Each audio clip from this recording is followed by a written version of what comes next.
Hello hello সবাইকে। আজকে ছিল আমার জন্মদিন, আর সেই উপলক্ষে আমি আর আমার দাদা আজকে গিয়েছিলাম একটু শপিং করতে।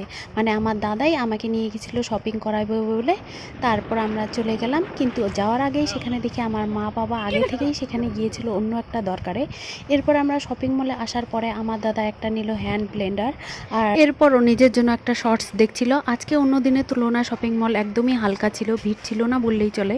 এরপর আমরা শপিং মলের বাইরে গিয়ে অন্য একটা কসমোর আউটলেটে যাওয়ার পথে দেখি একটি ছোট্ট বাচ্চা ছেলে দাদার কাছে খেতে চাইছিল, তাই জন্য ওকে একটা আইসক্রিম কিনে দিল। এরপর আমি এই সানগ্লাসটা ট্রাই করছিলাম এবং সেটা নিয়েওছিলাম। তারপরে কিছু গ্রসারি শপ করতে গিয়ে সেখান থেকে আমি নিলাম কসুরি মেথি, দাদা একটা ডার্ক চকলেট, আর ও নিল পালস।